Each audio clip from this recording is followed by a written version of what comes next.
What I want to give you a talk on today was just an update of where we're at in ACL reconstruction. Is that mic still working? You guys lost me here? Put your hand up if you can't hear me. All right, very good. So for those of you that weren't listening earlier, my name's Doron Sher. I'm a knee and shoulder surgeon, and I've always had a keen interest in ACL reconstruction. I did a master's degree in biomedical engineering, and my research thesis was on ACL reconstruction, comparing hamstring and patella tendon grafts in a time where very few people were actually doing hamstring grafts. So these are the topics that I'd like to just have a brief run through in our 15 minutes today. Starting with the injury and then ending up with the rehabilitation. So if we look at the statistics of ACL surgery, in the US in the early 90s, they were doing about 61,000 ACL reconstructions a year, and the statistics now show us that there's more than 250,000 ACL reconstructions done each year.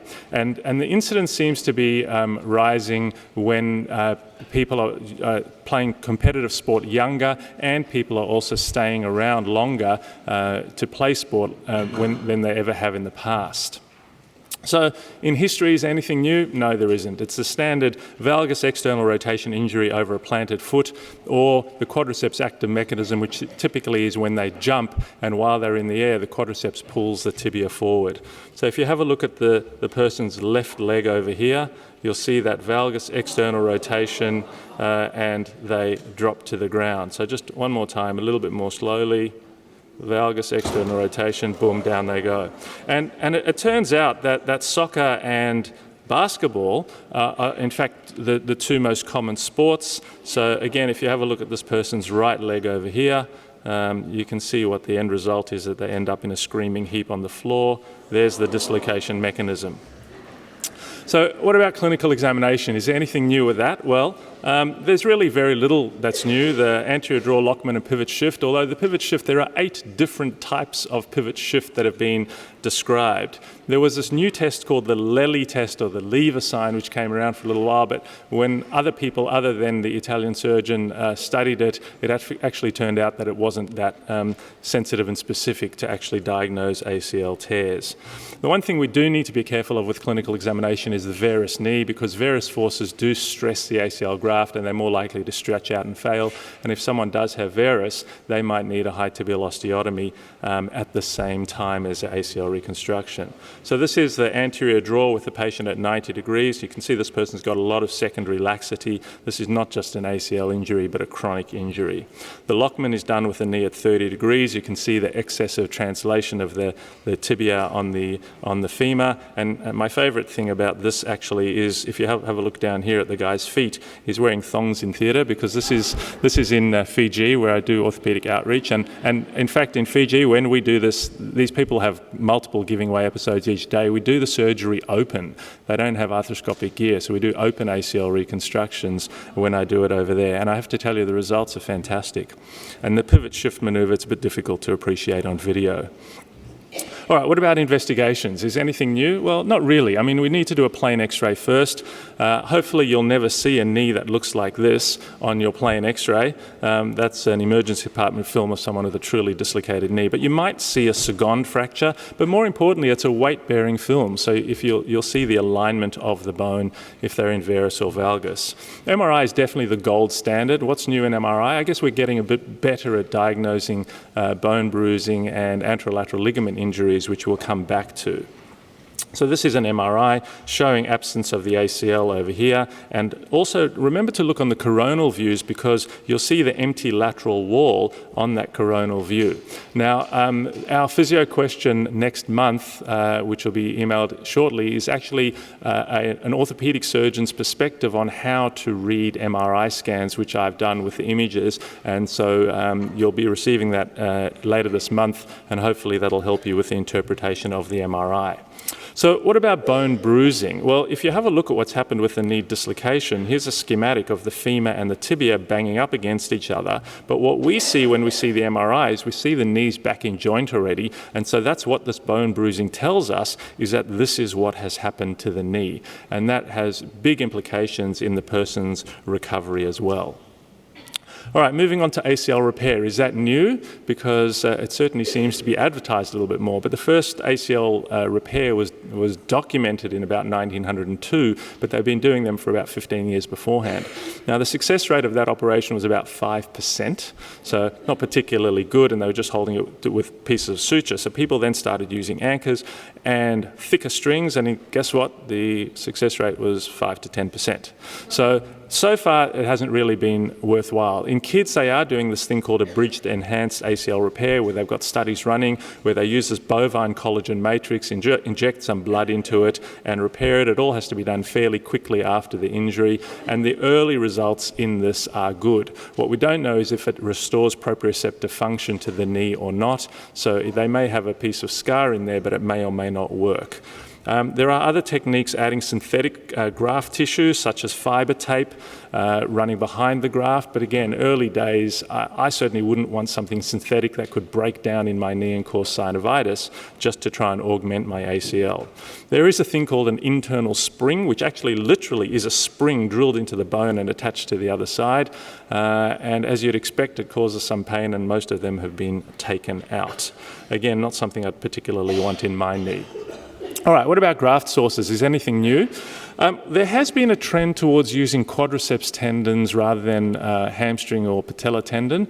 And while that seems very attractive because it doesn't interfere with your patellofemoral mechanism as much, we need to be a little bit careful because the Danish ACL registry, where they keep track of all of the ACL reconstructions, showed a double re-rupture rate of quadriceps tendons compared to patella tendon and autograft hamstring tendon. So we don't understand why this has happened, so we're going to have to watch that a little bit more closely. But again, it may be attractive to do the quadriceps tendon, but there's nothing like actual results to mess up your enthusiasm. We'll talk about allografts a little bit later. The key message with an allograft is that you can't irradiate the allograft if you want it to work inside the knee. Irradiated allografts will work outside the knee, outside of the synovial environment, but not inside the knee. What about synthetics like LARS or LAD devices? Well, they've all failed in the past. They'll come back every few years and they'll fail again, and don't use them inside the knee. All right, hamstrings. Hamstrings are attractive because the studies show less than 10% of hamstring strength lost, fast recovery, and the problems with them are for high-level sport. Fewer people are able to get back to the same level that they were beforehand when compared to autograft patella tendon, and females definitely seem to stretch out their hamstring grafts more than what the males do. There's a study from Charlottesville where they compared male and female hamstring strength recovery, and while the men got back to almost full hamstring strength, the women struggled to restore hamstring strength compared to the other group.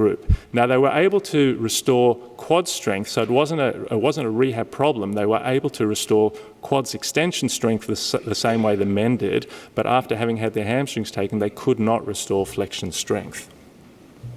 What about allografts? If you're under 25 and you have an allograft put in your knee, the failure rate is something like 36%. They probably shouldn't go into highly active patients, and as I said, if they've been chemically processed or irradiated, there really is no role for them to be used in the knee because the failure rates are unacceptably high. The one group where there's not much difference, and again I'll come back to this, is the over 40-year age group where non-irradiated allografts do tend to work reasonably well. What about no surgery? A lot of the Scandinavian nations are talking now about not operating on people at all. And there does seem to be a small subgroup of people who can tolerate not having an ACL. The problem is that their sports that they do are very different, and they're in winter, 6 months of the year, whereas the number of pivoting episodes that people tend to do in Australia is much higher. And the thing is, if you trial the knee and they happen to re-dislocate, and you saw what happened on those images, they're going to tear their menisci or damage their chondral surfaces, and there's no returning from that. Once that happens, they're going to get arthritis in the knee. Now, does that mean the person's not going to get arthritis if you do an ACL reconstruction? reconstruction? Well, that's not necessarily the case either, because at the time of their index injury, if they have damaged their chondral surfaces or menisci, they're likely to get arthritis. But by you putting in an ACL and stopping them redislocating again, you'll protect their menisci and chondral surfaces. And definitely don't delay any treatment until the end of the season. What about the age of the patient? Is that any different? Well, if we look at the mean age of ACL reconstruction surgery, it's 29 years of age.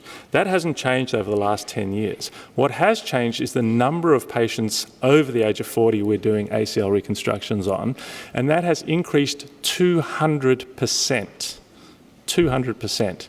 Now, what that also tells you, to keep the mean age the same, there's been an equivalent increase in the lower age group, sort of the under 17 group, to keep that mean age the same. So there's now a much more even spread of young, old, and middle age in terms of who are injuring their ACL. Why are the older people injuring their ACL? Well, their collagen tissue is not quite as good. The stem cells aren't as good, and the elastic properties of their internal native grafts are not as good. So we need to be careful getting these people training and continuing to play high-level sports. The menisci and chondral cartilages are more susceptible to injury in these people, which means they are more likely to get arthritis if they do dislocate the knee. And so if there's any chance that that over 48-year age person is going to go back to sport, they should not trial the knee, because for them, the consequences of redislocating will be absolutely catastrophic. What about braces? Well, conflicting results. Some studies show that people feel better. Some of the studies show that you get muscle strength loss from wasting when you wear the brace. Across the board, most of the time, the studies show that bracing is not beneficial. There is one exception, and that seems to be for return to skiing. And if you've had an ACL reconstruction and you wear a brace when you return to skiing, you're about 3 times less likely to re-injure your knee than if you return to skiing without a brace. And the question is, how good a skier do you need to be? And that wasn't borne out in the study, whether this was particularly high-level skiers, racers, or just your general person who does day-to-day skiing. What about timing of surgery? Well, you can operate straight away, and that helps because you've got a lot of the healing factors in the knee, but it also makes the knee much more inflamed and irritated. You'll get beautiful healing of your ACL, but a really, really strong inflammatory response throughout the knee, and the patients really struggle to regain motion if you do the ACL reconstruction early. So probably you need to wait a few weeks, get the knee moving reasonably well, and that's the ideal time to do their reconstruction. If you delay the reconstruction, you can get an increase in cartilage or meniscal injuries by approximately 1% a month, and studies that have shown a 1-year delay show quite a significant increase in meniscal and chondral injuries. And while the person's waiting for surgery, they need to be very careful not to do any sidestepping or pivoting sports. All right, bone bruising. Now, bone bruising is one of the key factors in telling you the prognosis of the person. And if they have a bone bruise, they are nearly 20% more likely to have ongoing problems with the knee. So if someone has a bone bruise on their MRI scan, you need to warn them their rehab is probably 18 months to 2 years rather than 6 to 9 months to get back to sport, and they're more likely to have ongoing swelling from the chondral injury that happened. The last topic is the anterolateral ligament, and it's a band of tissue which runs on the outside of the knee.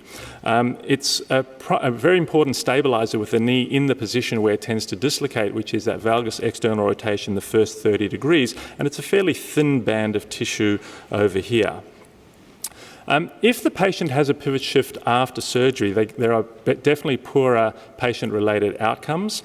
And if they suffer an intra-articular and extra-articular injury, then they lose this parallel mechanism of protecting the knee. In the past, there have been many, many different extra-articular tenodesis performed, but what happened was, as our ACL internal surgery got better, we needed less of them. So what are the indications for adding ALL surgery? Well, basically, if you see an injury to it, Sagon fracture, gross pivot shift, that big bruise from the lateral femoral condyle, and ongoing instability with a technically successful ACL reconstruction. Hyperlaxity is a relative indication, and revision surgery is definitely a good reason to add an anterolateral ligament reconstruction. It's a very small additional operation, doesn't change their rehab at all. The complication rate is slightly higher, but well worthwhile. The last topic is return to sport.